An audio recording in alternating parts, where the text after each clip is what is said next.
Buenos días, bienvenidos a la primera videoconferencia de la asignatura Resistencia de Material.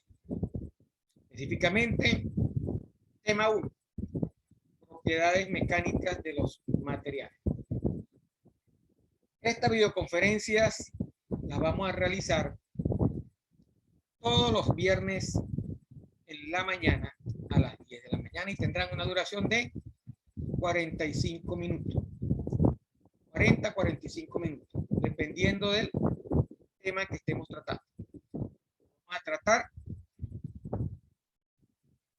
las propiedades mecánicas de los materiales.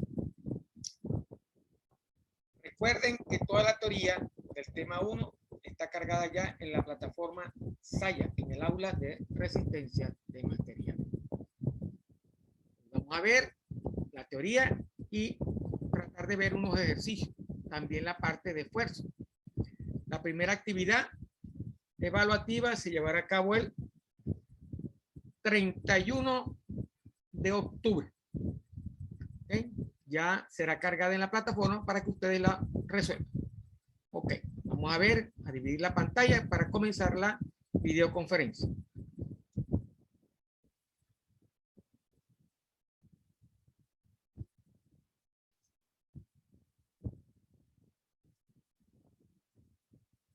Ok, aquí tenemos la presentación. Tema 1, propiedades mecánicas. Vamos a ver primero una pequeña definición de lo que es la resistencia de material. La resistencia de materiales no es más que la disciplina que se encarga de estudiar el comportamiento de las solicitaciones o fuerzas internas.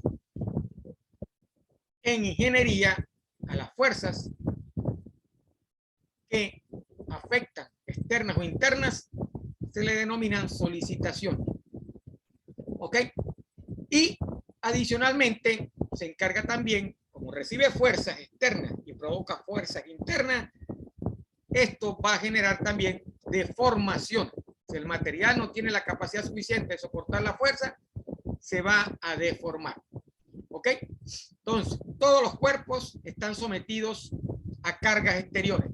Un edificio está sometido a fuerza por movimientos telúricos, terremotos, fuerza del aire o del viento sobre la estructura, etcétera, etcétera. ¿Ok? Entonces, la mecánica teórica y la resistencia de materiales tienen una diferencia. Para una de ellas, lo esencial son las propiedades de los cuerpos deformables. Mientras que, en general, para la primera esto no tiene importancia. Entonces, afincando más el concepto, la resistencia de materiales se encarga de estudiar todas aquellas fuerzas internas y deformaciones que sufre el material por efecto de una carga externa o una fuerza externa.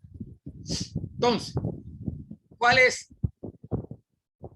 la finalidad de la resistencia de material? Elaborar métodos simples de cálculos, aceptables desde el punto de vista práctico de los elementos típicos más frecuentes de las estructuras, empleando para ello diversos procedimientos aproximados. Entonces, ¿qué problemas voy a resolver?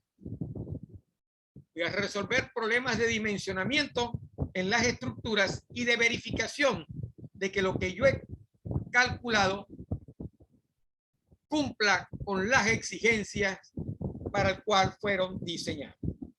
Entonces, en el dimensionamiento, encontrar el material, la forma y las dimensiones más adecuadas de la estructura, de manera tal que pueda cumplir su cometido. ¿Qué hace un edificio? El cometido del edificio es poder soportar todo lo que vaya a meter usted en el edificio. Las personas, equipos, mobiliario, etcétera, para lo cual fue construido el edificio. Yo dimensiono esa estructura de acuerdo a las propiedades de los materiales y, vamos a decir, la visión que el arquitecto tenga sobre lo que quiere construir y que el ingeniero, ¿verdad?, lleve a cabo en función de esa vista, ¿verdad? De lo que diseñó el arquitecto. Verifico. La resistencia de materiales verifica que las dimensiones han sido prefijadas y necesario conocer si son las adecuadas. Yo verifico lo que he calculado, lo que he diseñado. Entonces, en conclusión, la resistencia se encarga de estudiar solicitaciones o fuerzas internas y deformaciones de los materiales en las estructuras. ¿Cuáles son las propiedades de los materiales? Vemos ahí una tabla con las propiedades generales de los materiales. Tiene propiedades químicas, físicas, mecánicas y dimensionales. Ahí en la tabla están especificadas los tipos de propiedades que soportan o que tienen los materiales. En el caso de nosotros, que son las propiedades mecánicas, vemos cómo está la tenacidad, ductilidad, dureza, fatiga, resistencia a la tensión, al corte, a la doblez, a la compresión y a la termofluencia. ¿Okay? Es bastante extensa la clasificación de las propiedades de los materiales. Y se miden mediante ensayos mecánicos, ¿correcto? La importancia radica en elegir el material adecuado para la aplicación, para cada aplicación o proyecto, con la finalidad de modelizar el comportamiento observado en la práctica. De eso se trata el estudio de las propiedades de los materiales. Elegir el material correcto en función de sus propiedades. Esas propiedades y el material adecuado nos van a dar, ¿verdad?, la certeza de qué o cuál elemento, ¿verdad?, o cuál material voy a utilizar en la estructura. Si no controlo las propiedades, tendré fallas en las estructuras. Entonces, el primer concepto, la primera propiedad, esfuerzo. En hidráulica la conocemos, o en mecánica fluida la conocemos como presión. En resistencia de materiales se denomina esfuerzo. Al igual que en la mecánica de fluidos, el esfuerzo, la presión es fuerza sobre área. Fuerza ejercida sobre un punto de una superficie. Eso es lo que determina el esfuerzo. Entonces, fuerza que actúa sobre el área unitaria en la que se aplica. Se expresa en pascales, que es una unidad de presión, de fuerza. Newton, ¿verdad?, sobre metros cuadrados.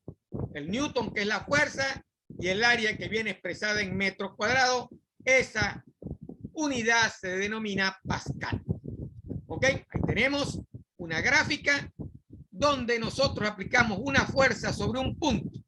En este caso es una fuerza de tensión. Estoy tratando de estirar el elemento. También puede ser una fuerza en sentido contrario para tratar de comprimirlo.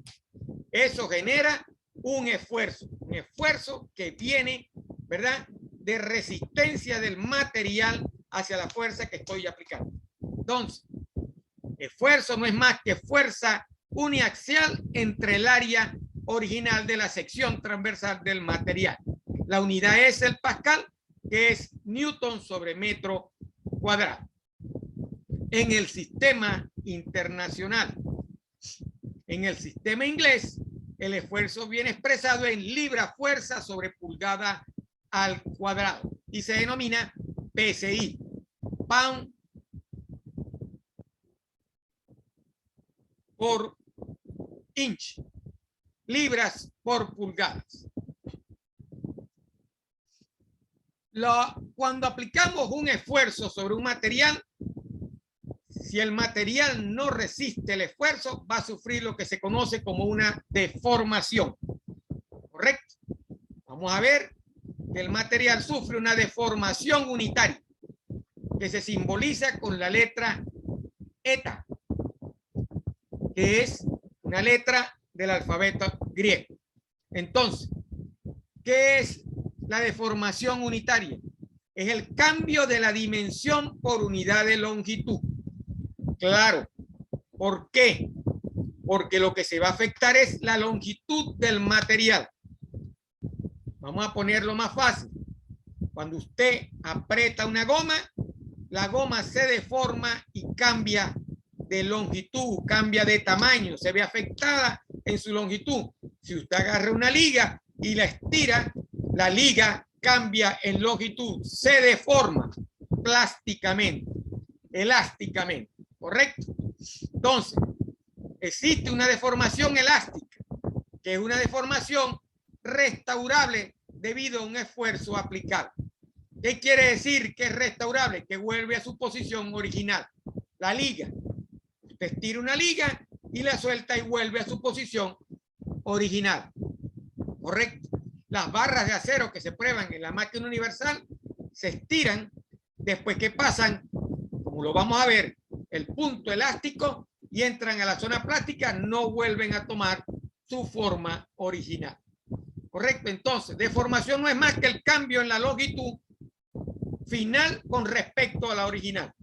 Eso es lo que es una deformación unitaria. Y la deformación unitaria elástica es aquella deformación restaurable debido al esfuerzo aplicado. Es instantánea y se presenta en cuanto se aplica la fuerza. Permanece durante se aplica el esfuerzo y desaparece cuando el esfuerzo se retira. ¿A qué es igual entonces la deformación? La deformación es igual a la variación de la longitud de la muestra, ¿verdad? Que sería la longitud final menos la longitud original entre la longitud inicial que tenía la muestra. En el sistema internacional es milímetros sobre milímetros porque son pequeñas las deformaciones. Y en el sistema inglés es pulgadas sobre pulgadas. Entonces, aquí tenemos un gráfico de esfuerzo y deformación unitaria. Cuando aplico un esfuerzo bajo tensión, la longitud original cambia. Si hay una deformación en una variación de ese tamaño que es delta L, ¿correcto? Como esfuerzo es presión sobre el área o fuerza sobre el área, ¿verdad? En este caso se está denotando con la letra P. Y la deformación es la variación de la longitud final menos las iniciales entre la longitud original, es lo que es la deformación. Ambos sufren deformación si yo lo aplico una tensión o si yo aplico una compresión. En el caso de la tensión, lo que se denomina tracción. Y en el caso de la compresión, cuando estoy compresión, cuando estoy empujando, aplicando la fuerza para comprimir el elemento. Y en el caso de la tracción, para alargar elemento. Dijimos anteriormente que esto todo es verificable utilizando ensayos de tensión o de tracción. ¿Por qué hacemos eso? Para revisar su integridad y su velocidad de deformación. Porque la velocidad de deformación nos caracteriza el tiempo que puede durar la estructura de acuerdo a la deformación que tenga. Y la integridad es cuán integral permanece el material cuando uno aplica los elementos de tracción o tensión. Ok, en cuanto a la integridad de los ensayos, ¿verdad? Vemos que existen ensayos destructivos y no destructivos. Destructivos provocan la inutilización parcial o total del material o de la pieza. Y los no destructivos no comprometen la integridad de la pieza. Rayos X, ultrasonido, líquidos, penetrantes, microdureza. En el cambio, los destructivos, tracción, dureza, fatiga, flencia, torsión, flexión, impacto. Para la velocidad, para yo poder determinar la velocidad de la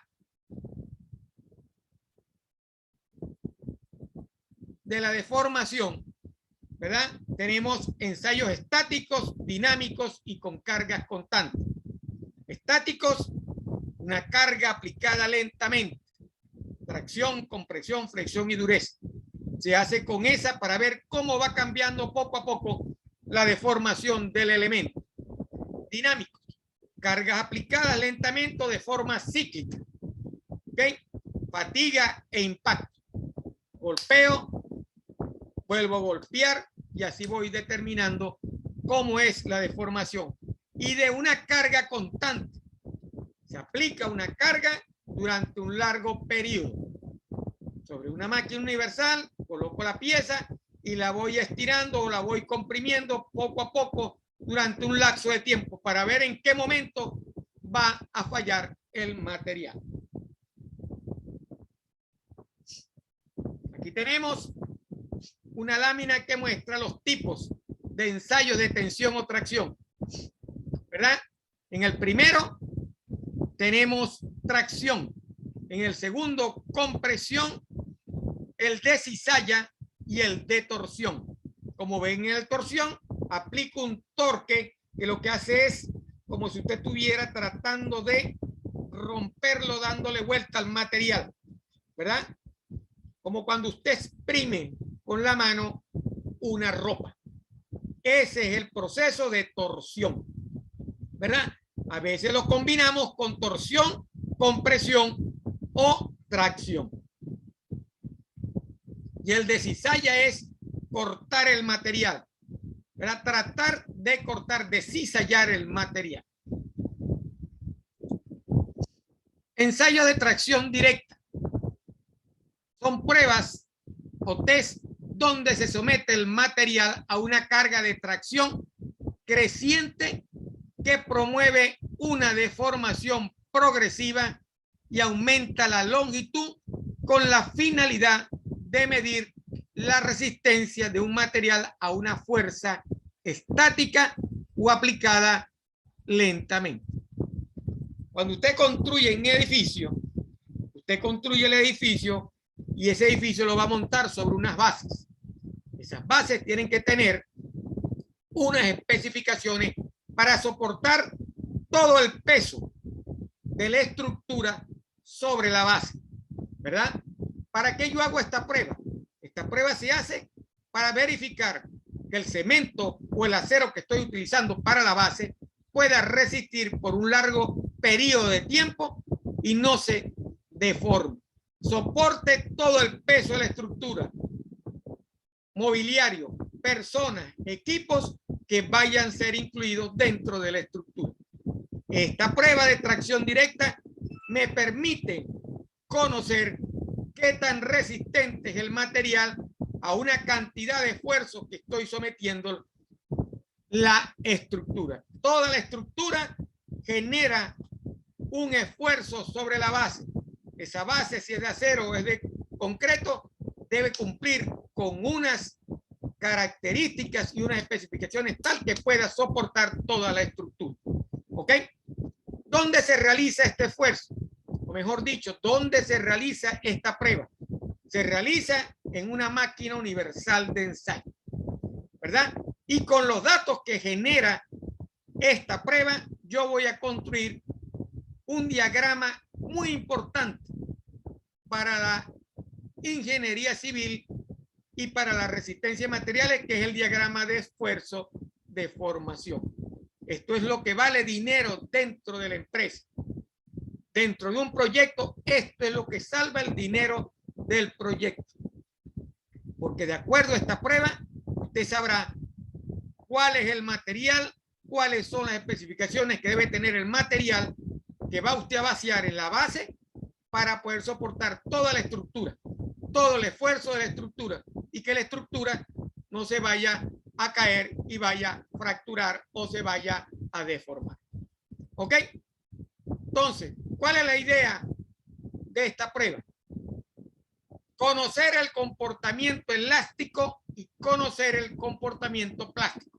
Hasta dónde resiste el material y regresa a su forma original y hasta dónde, qué punto el material ya no vuelve a tener su forma original. De eso se trata la parte elástica y la parte plástica de la prueba del diagrama de esfuerzo de deformación. ¿Ok? Mediante esta gráfica que yo voy a generar con esta prueba, voy a obtener las principales propiedades del material, como son la afluencia, su límite elástico, el módulo de elasticidad o de Young, la rigidez, resiliencia, resistencia a la tensión, ductilidad, tenacidad y el límite de la fractura. ¿Cuándo fractura el material? El último punto me determina que por encima de ese punto debo tener un 10% de seguridad para cubrirme las espaldas con el material que vaya a utilizar en la construcción o proyecto. Entonces, por eso es que este diagrama y este ensayo vale el dinero de todo el proyecto que usted está realizando.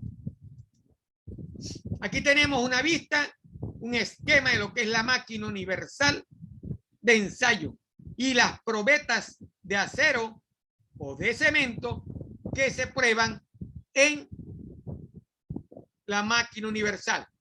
Por lo general, las probetas de acero de muestra se colocan para ver y se estiran, se le aplica tensión para estirar y ver dónde fractura. Igual el cemento se somete a compresión porque el cemento de la base es el que está sometido a compresión con todo el peso de la estructura para ver dónde el cemento fractura. Cuando usted realiza la prueba, ¿qué es lo que mide? La carga que está aplicando, va sometiendo la carga y va observando cuánto se va estirando, cuánto se va alargando, cuánto se va comprimiendo el material en pulgadas o en milímetros. ¿Correcto? Por unidad de área determino el esfuerzo. ¿Correcto? Y con las pulgadas determino la deformación. Entonces, con los datos medidos en la prueba, carga y elongación en pulgadas, ¿verdad? Lo que elonga, lo que crece en longitud, lo que disminuye en longitud, se calculan las ecuaciones para esfuerzo y la deformación. Y obtengo esta gráfica. Esta gráfica es una gráfica de deformación o de esfuerzo, como usted quiera, versus deformación. Tiene este comportamiento en la primera zona hasta alcanzar el límite elástico. Hasta este punto, si usted suspende la fuerza o la carga que está aplicando, el material vuelve a tener su forma original. A partir de este punto, dándole más esfuerzo, carga, comienza a tener este comportamiento. Hasta un punto, ¿verdad?, que alcanza la deformación plástica. En este punto y en esta zona el material, cuando usted suspende la fuerza, ya no vuelve a tener la forma original. Y usted sigue y sigue deformando y aplicando hasta obtener este punto, que es el punto donde el material fractura. ¿Cómo sabe usted cuando llegó a ese punto? Cuando el material se rompe, en el caso de la barrera de acero, cuando se parte, y en el caso del concreto, cuando fractura. Ese es el punto de ruptura del material, el punto de fractura. Ese es el punto para el cual yo debo definir el 10% por encima de la propiedad que resista mayor ese esfuerzo para tener la seguridad.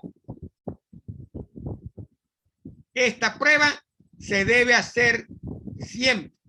Cuando usted compra el cemento bajo las especificaciones, le toma muestras a ese cemento que usted está comprando o que está vaciando en la estructura y le hace esta prueba. Si no cumple las especificaciones que usted le dio, usted le devuelve al contratista que le devuelve el dinero o que le vuelva a vaciar otra vez la carga con las especificaciones o el cemento con las especificaciones que usted pidió, porque si no, la estructura se va a venir al suelo. Entonces, de esta curva nosotros sacamos todas las propiedades, donde el módulo de elasticidad, que es la pendiente, es la principal de todas ellas. La cedencia, la parte de formación plástica y la longitud de ruptura, que es el valor que me da el último esfuerzo por el cual el material falla. Entonces, esta es la curva que vale dinero para el proyecto. Esta es la curva que le vale, ¿verdad? Que le salva el proyecto a usted de construcción. Aquí tenemos la misma curva con estas propiedades. Límite elástico. ¿Qué es el límite elástico? Es el punto en la gráfica donde termina el módulo de elasticidad. Se pasa de la zona elástica a la zona plástica. El esfuerzo de fluencia. Esfuerzo donde se genera una deformación plástica. ¿Correcto? La resiliencia, que es la capacidad que tiene un material de absorber energía antes de deformarse. Se representa por el área bajo la curva. El área bajo esta curva me da la resiliencia. Y la resistencia a la tensión es el esfuerzo máximo registrado en la gráfica. Este puntico acá en la curva es la máxima resistencia a la tensión. En la gráfica anterior es este punto que está acá. El máximo punto de resistencia es la resistencia máxima a la tensión. Es lo que soporta la resistencia máxima de esa tensión. El material es lo que puede soportar. A partir de ahí comienzan los problemas con el material y comienza el proceso a fracturarse o a deformarse. No a deformarse, a fracturarse. Ok, entonces tenemos 4 propiedades hasta ahora. ¿Cuál es el límite elástico? Todos se sacan de la curva. ¿Cuál es su esfuerzo de fluencia? La resiliencia y la resistencia a la tensión. Vamos a ver el módulo de elasticidad o módulo de Young, que se saca también de la curva de esfuerzo de formación. Eso no es más que la pendiente en la zona recta de la curva. Eso es lo que me determina el módulo de elasticidad o módulo de Young.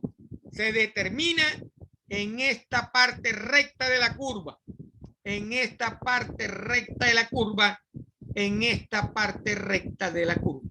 La pendiente me determina el módulo de elasticidad. ¿Ya que es igual? Es igual al esfuerzo sobre la deformación. La variación del esfuerzo sobre la variación de la deformación. ¿Correcto? Eso es lo que es el módulo de elasticidad. El esfuerzo entre la deformación. Para el acero son 207 GPa, gigapascales. Y para el aluminio, 75 gigapascales. O sea que soporta bastante. Porque un giga, ¿verdad? Como usted lo conoce, en los celulares es 1 millardo de valores. Es 10 a la 9. 10 a la 9 unidades. Es bastante lo que soportan los materiales. 207 millardos de libras de presión en pascales o de presión en libras en PSI. Entonces, el módulo de Young se calcula en la parte recta de la curva de deformación, de esfuerzo de deformación, y no es más que la pendiente en esa curva. Se calcula experimentalmente, como todos los datos que estamos calculando. La rigidez es la capacidad que tiene el material de no deformarse en la zona elástica. ¿Dónde queda la zona elástica? Vamos a ver. Aquí, en la zona elástica. Toda esta zona es la zona elástica. ¿Verdad? Que llega hasta el límite elástico, donde el material vuelve a tomar su forma original. ¿Ok? Eso es la rigidez. la capacidad de no deformarse en la zona elástica al aplicar un esfuerzo y está representado por la pendiente de la recta o el módulo de Young. De acuerdo al módulo de Young, un material es más rígido o menos rígido. ¿Ok? El módulo de Young sirve para demostrar o para probar la rigidez o no rigidez del material. Ahí tenemos el comportamiento del acero y el comportamiento del aluminio en la zona plástica. Y tiene los valores de la pendiente. El acero tiene mayor pendiente que el aluminio. Ya lo vimos anteriormente.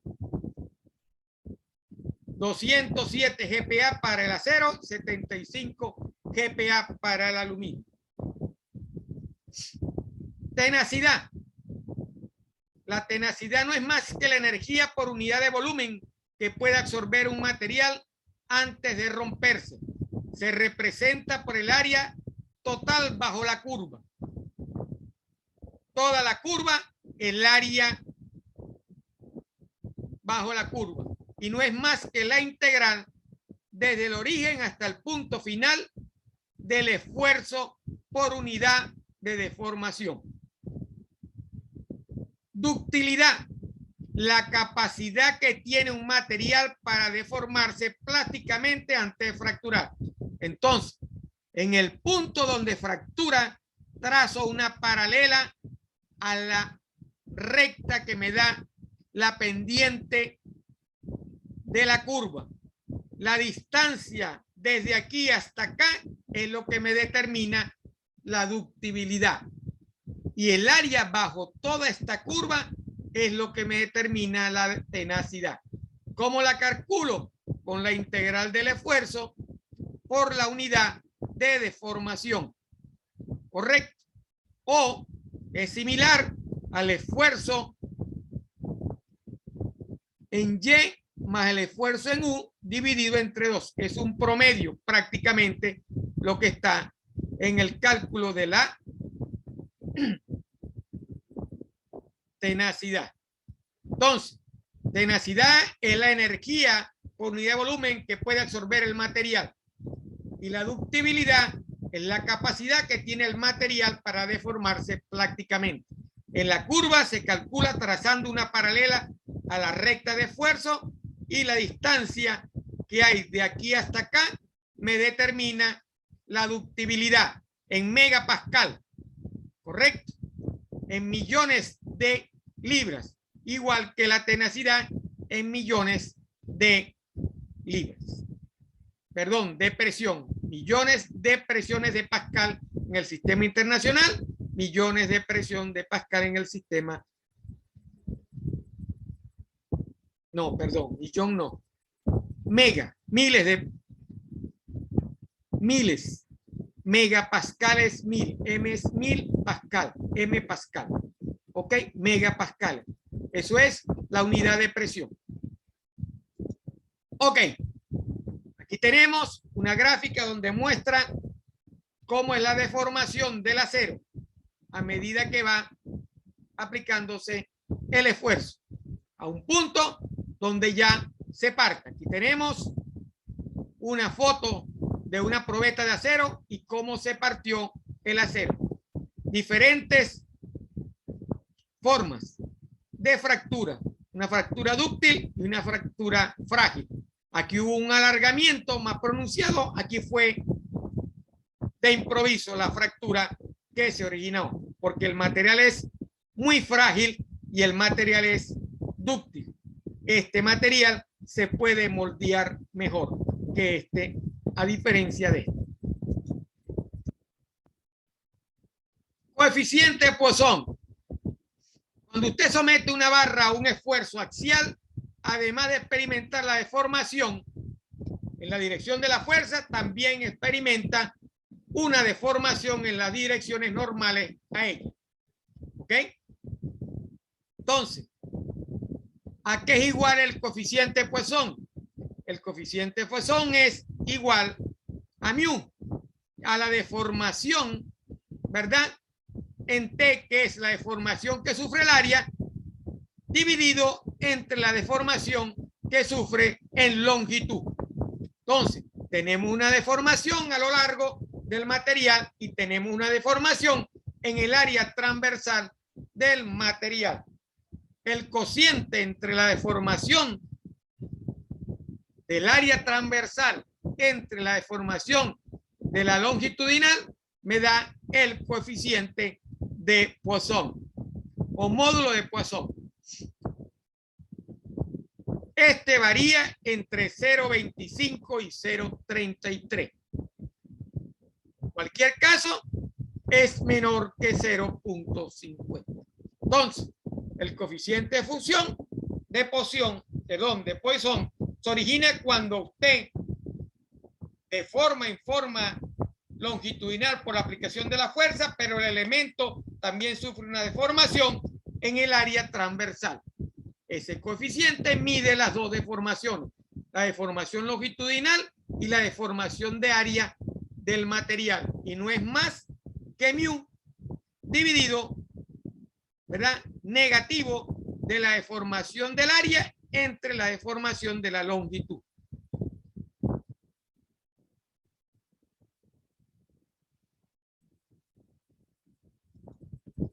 Aquí tenemos varios valores para que módulo de Young y de coeficientes de Poisson. Para el acero, cobre, bronce, para diferentes materiales tenemos estos valores en tabla.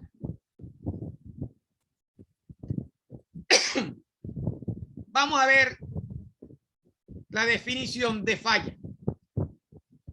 La falla es una condición no deseada que hace que el elemento estructural no desempeñe una función para la cual existe.